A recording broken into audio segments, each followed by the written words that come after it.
Yeah.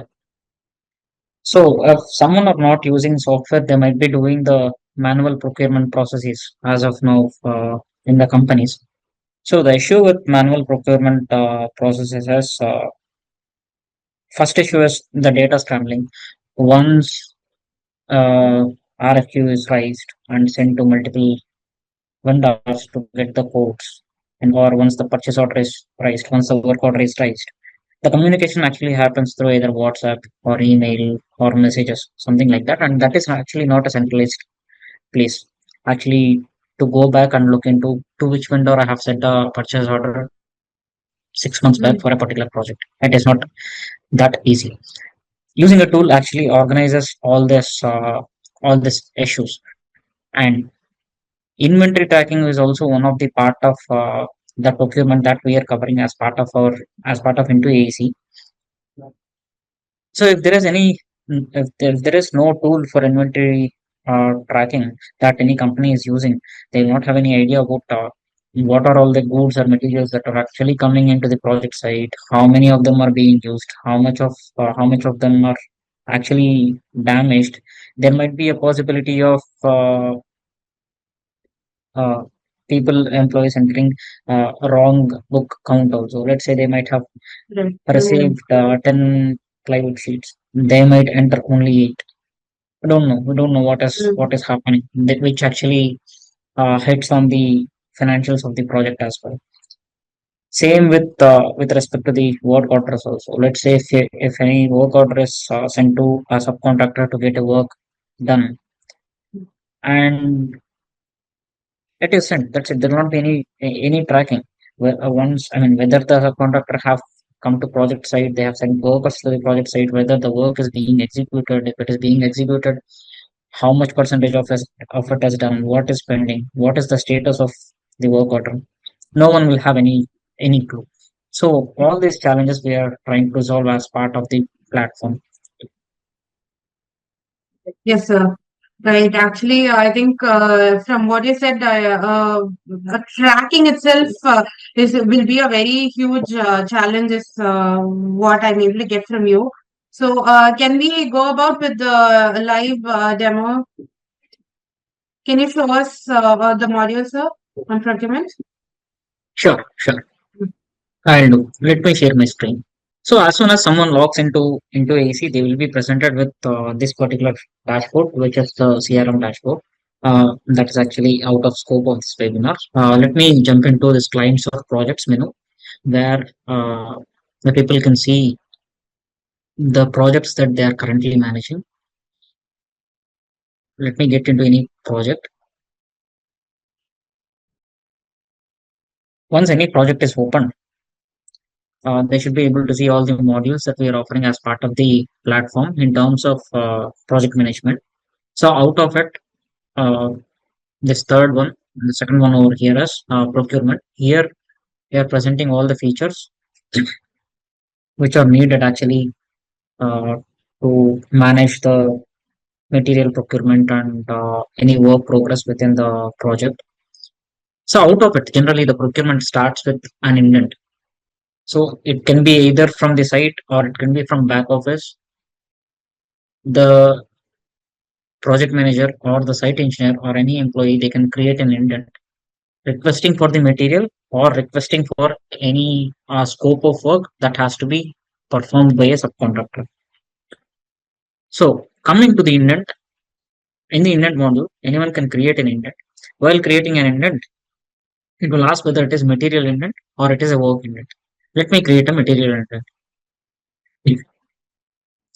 So now I'm creating a material indent. It will open this screen where they can define the items that they want to actually perform the work on site. I'm just giving certain items over here.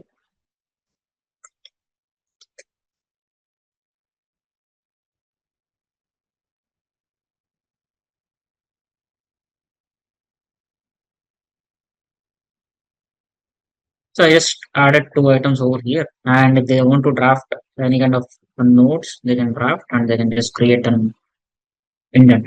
And if they want this indent to be approved by someone, they can also add that approval also. I mean, so whatever the feature that into AC have, everything is completely permission based.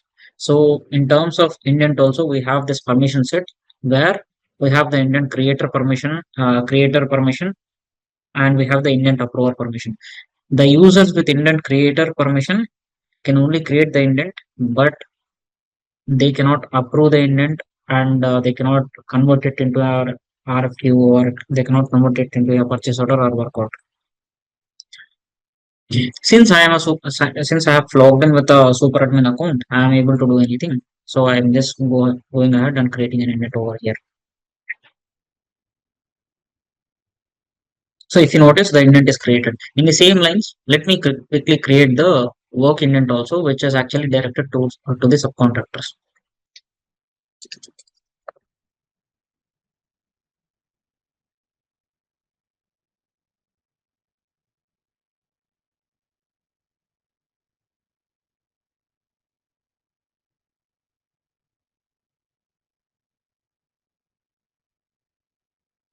So I'm just creating a work order indent over here, which says about laying the tiles and 100 square feet area. So this is a work indent. So we have created two indents. One is for procuring the material, and the other one is for getting the work done, which can in turn be assigned to a subcontractor from the company. So once the indent is created, it has to be approved by someone. Since, as I said, I have logged in as a super admin, the indent is already approved because I do not have to get approval from anyone. So this indent, once it is approved, this indent can be converted into uh, RFQ, or it can be converted to work order. Different companies will follow different processes. So few companies, they might create an indent into a request for quotation, and they might send it to multiple subcontractors or vendors, and get the prices from them, and they will select a vendor or subcontractor out of the vendors that they have sent to, and then they will finalize one particular vendor or subcontractor, and they will award the purchase order or work order. But few companies, they might directly create it as a purchase order and work order, and directly they can send it to a vendor as well. So we are giving both the provisions, whether it can be converted to a RFQ, or it can be converted to a work order or purchase order. Firstly, I am converting this material index to RFQ. So when I'm converting this material index to RFQ, I am just giving the dates when it is created and when it is supposed to be completed. And I'm just adding the shipping address over here. And these are the materials that I've created in the indent. And if any notes has to be added, so that the vendor will know, they can add the notes, and the attachments also can be added over here to make sure vendor have an idea about what materials they're asking for. So if all these details are filled, you can either create RFQ, or you can directly compose an email, or you can send through WhatsApp as well. Now I have created the RFQ over here. Once RFQ is created, this RFQ can be sent to any number of vendors. In this case, let's say I'm sending RFQ to two vendors. This is vendor one, to whom I'm sending the RFQ. And to add vendor, anyone can just click on this button, and they can fill in the details, and they can add the vendors. I'm not adding any new vendor now. I'm just sending the RFQ to one of the existing vendor. So as I said, it can be sent through email or WhatsApp. Let me go through this WhatsApp route. So if the WhatsApp is logged in, they can just select to what contact it is supposed to be sent, vendor contact, they can actually send it. They can also send it through email also.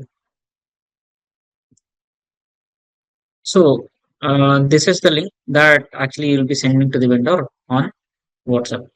Let me open this link and show how the vendor actually receives the RFQ that is being shared.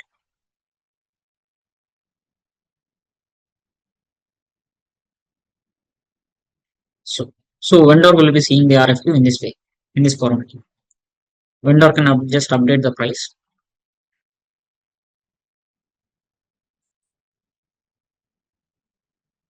and they can just send the price to the company to who have sent this RFQ. So first vendor have updated the prices, and let me send it to another vendor. So if you notice, the first vendor that I have sent this RFQ to has updated the prices, and let me send it to another vendor.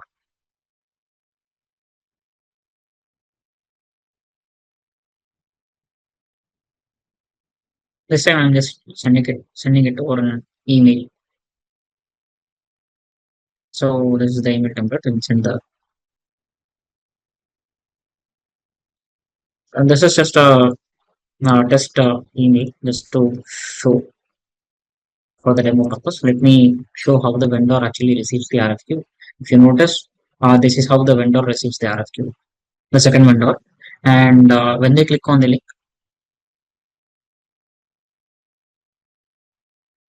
it would be the same way how the first vendor have received. The second vendor also can update the prices accordingly.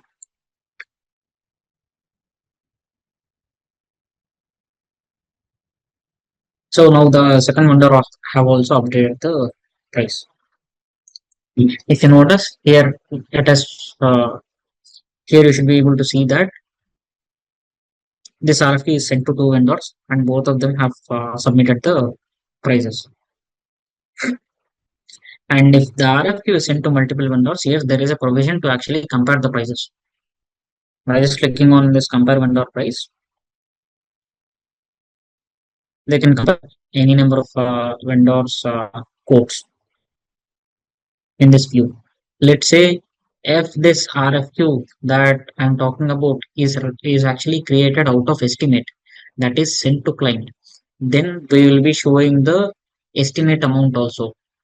Estimate amount in the sense the amount that is actually quoted to the customer, that will also be shown here. So the comparison will be easy, like what is the amount that the company will be getting from the customer, and what is the amount that vendor 1 is quoting, and what is the amount that vendor 2 is quoting, and they should be able to see the profit and loss percentage on each and every line item also over here. So based on the comparison, they can actually finalize one vendor, and once they finalize the vendor, they can create a purchase order to that vendor, and they can send the purchase order to the vendor. Let's say in this case, I'm converting this to purchase order, and I'm sending it to this vendor, the second vendor, the first vendor that I've sent to. So in the purchase order, if the company wants to specify any kind of terms and conditions, they can do, and we have templates for terms and conditions also. I'm just binding something from the template, and if any attachments has to be added, they can attach, and they can just send it through email, WhatsApp customers.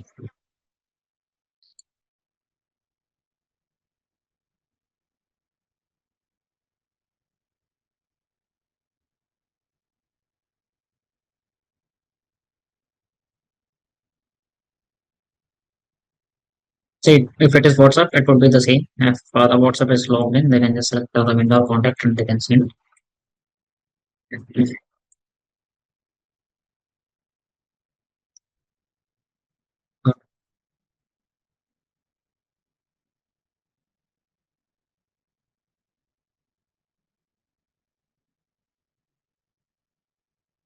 As I copied the link and I'm sending via WhatsApp, this is how the vendor will receive the purchase order. If the vendor have any comments, they can just click on this comment icon and they can comment on any line item of the purchase order that is sent to him. If not, if everything is fine, they can just accept the purchase order. If they are not okay with it, they can decline it as well. Here I am just accepting the purchase order. Once the purchase order is accepted,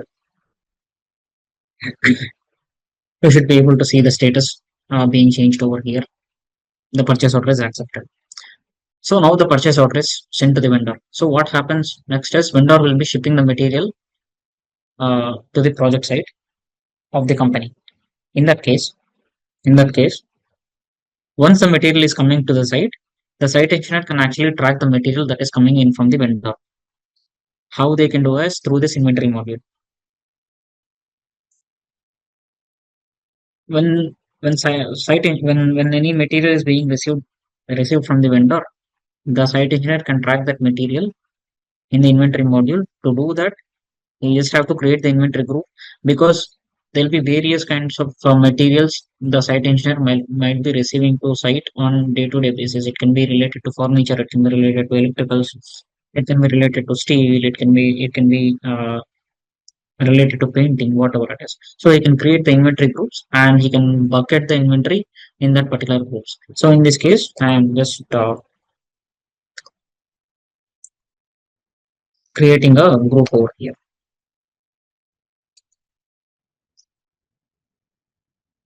So once a group is created, they can just add the material from PV. Let's say against this purchase order, the material is being shipped to product site as of now. If that is the case, they can just select the purchase order. And if you notice,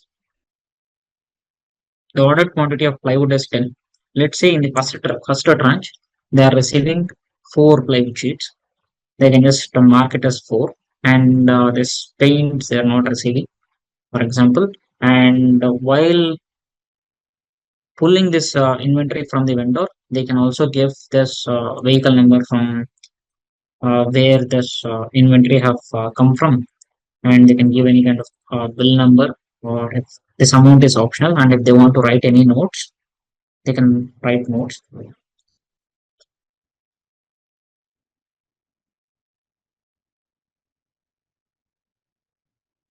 And if they want to take the photos of the material that has received and attach it over here, they can also do that. And then just adding the inventory to this. So if you notice, it will be showing this view saying that total ordered quantity is 10, received quantity is 4, pending quantity is 6. So as the day progresses, as the material is being used in the project site, the site engineer can update this material saying that how much quantity is used. Let's say as of today, 4 plywood sheets are received and 2 are used on site. They can update that quantity. In the same lines, they can update the damaged quantity, they can update the replaced quantity as well. So like this, actually, they can manage the inventory. So whatever the capabilities that I am showing in terms of this inventory management are also available within our mobile app.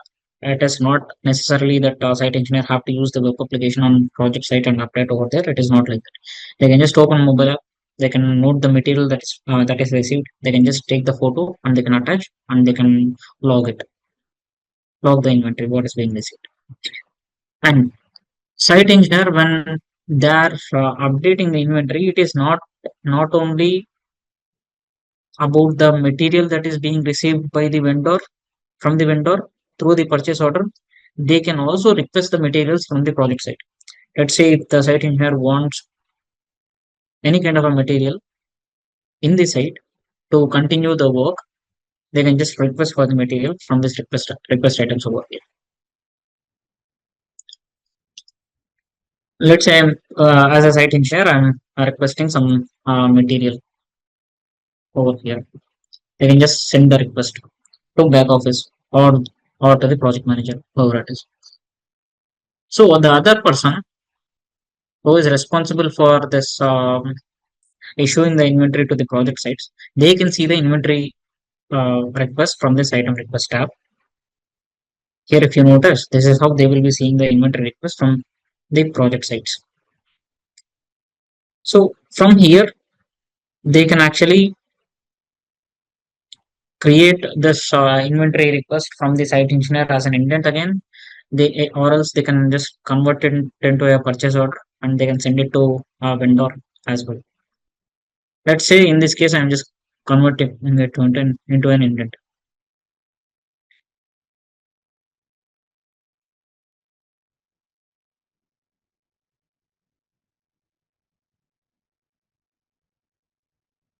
So the material that is requested by the site engineer as a product manager, or the person responsible for issuing the inventory to the project sites, have created it as an indent.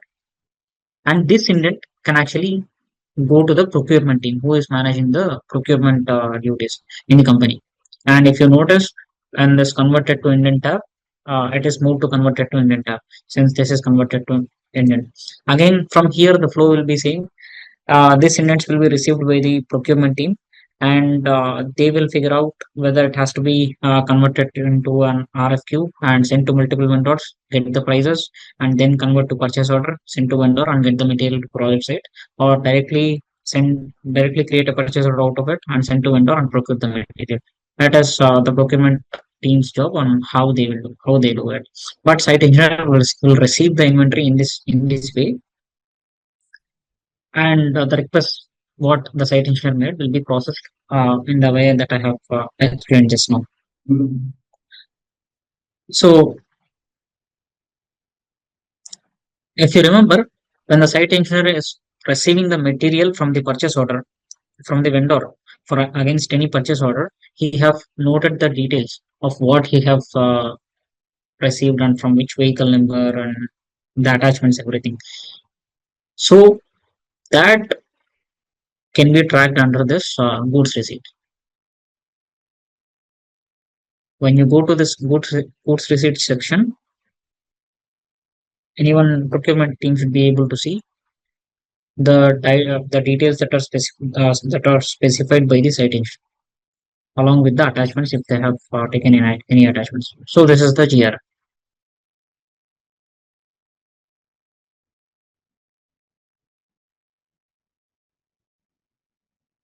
And in the same lines, uh, in the initial stage of webinar, I also created a indent for work, which is this one. And let me explain how the work order flow works. So now I have created an indent for work, and again here there will be an option actually to create it as a RFQ and get the quotes from the subcontractors and finalize a subcontractor and issue the work order to the subcontractor, or I can directly convert it into a work order. I will not be converting it into RFQ as of now because we have seen the RFQ flow with respect to material. It will be the same flow with respect to the work order also. So I'm directly converting this into a work order. When I do it, this is how it looks like. You can give the uh, add any kind of attachments, and they can draft terms and conditions, and then just create the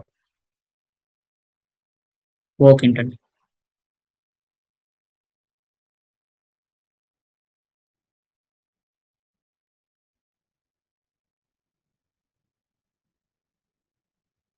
I'm just adding any subcontractor details to whom it is sent to.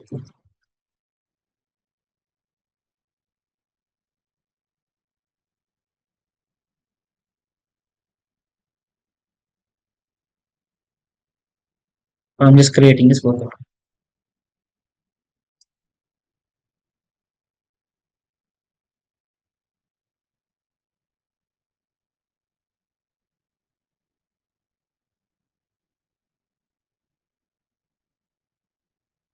I'm just creating this work order, and I'm just sending this work order through WhatsApp, let's say, and I'll just open the link that the vendor receives either through WhatsApp or email.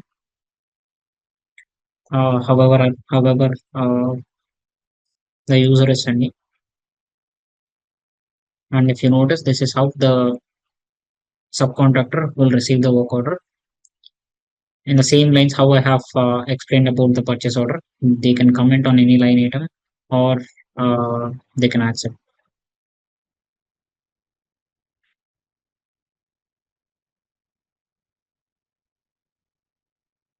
So once the work order is issued to the subcontractor, the site engineer can actually track the work that is being done. Let's say the subcontractor might send the workers to execute this work on the project site, and site engineer from the company side, they can actually track the work progress on day-to-day basis. It is just about they adding the work progress on day-to-day basis. Let's say as of today, out of 100 square feet floor area, 10 square feet of floor area is completed. They can mark the work progress like this. And in the same lines, every day they can mark the progress, and whatever the progress log on day-to-day basis that the site engineer is marking can be seen here. So this is how the work orders can be managed. And few other things I would like to cover. If at all any expenses, I mean, let's say the vendor have shipped the material to the project site and the company have to make the payment. And in the same lines, work order is issued to subcontractor and the work is getting progressed on day-to-day basis. So this company have to release the payment. When the company is releasing the payment, that is that is an expense against the project, against this particular project to the company. So the company can actually add the expense against the purchase order or work order in the expense bills and expenses module. They can just create it and create an expense,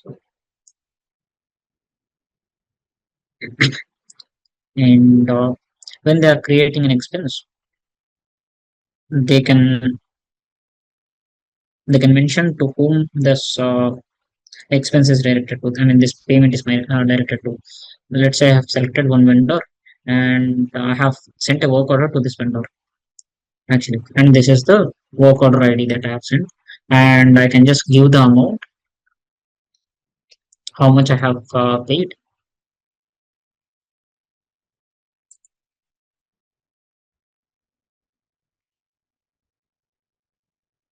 and on what date I have paid. If it is today, it is today. And what is the mode of payment? So like this, I can register the expenses also against the work order. The same thing we can also do against the purchase order also. So this is how the expenses can be registered for the procurement workflows. And apart from this, we have few other things. So whatever I have explained, that the RFQ can be sent through email or WhatsApp, or purchase order can be sent through email or WhatsApp to the vendor or subcontractor. It is not only that way. We into AC are giving a separate vendor portal for the vendors, with where the vendors can actually log in, and they can actually check all the RFQs, purchase orders, work orders that they are receiving from their customers. To do that, this is actually into a vendor portal. When they go to procurement hub here, they'll be having the list of companies that they are dealing with, and this is the company that I am giving the demo, Crown Land Designs. If I click over here, they should be able to see the list of quotations that are received from the company, and they should be able to see the list of purchase orders and work orders that are being received. So uh, all this tracking can also be done from the vendor portal also. It is not only through email or WhatsApp. The vendors can use the vendor portal, and every detail, even if it is any work order or purchase order, any quotation received, even if they want the detail that has happened over a year back, they should be able to come and log in here and check. They do not have to go through their emails, go through their WhatsApp messages, and they should not be searching for what have happened in the past. And apart from that, on the product side, we also have the reports for all the procurement modules. If you notice, the RFQ, purchase order, work order, inventory, everything related to the procurement module, we do have the reports where it can be filtered by vendor, by the project, or between any deals. And the report also can be automated by just clicking on this gear icon over here, and the report can also be automated by selecting the user to whom the report has to be sent to, and what report they have to get, whether it is a daily, weekly, or monthly report, and starting from which date they have to get this report, and on what time. They can just select the time, and the report will be automatically sent every week on this particular, starting from this particular day. Every week it will be in this particular user's inbox. So this can be completely automated. Every report that I was showing earlier can be automated. And apart from that, we also have this dashboard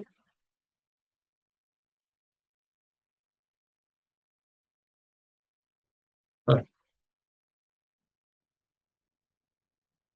where the overall view of the procurement can be seen. What is happening with issuing indents in the company? What is happening with respect to the RFQs? What is happening with respect to purchase orders, work orders? What is the value of that? What is the value of the purchase orders or work orders that are being issued? So everything they should be able to track within the reports, particularly from the revenue dashboard. So I think I have covered all the modules that are related, and there will be a lot of depth to all of these modules, but I have just given an overview of here on how it works. So having said that, uh, I think I am done. Yes. Thank you, sir.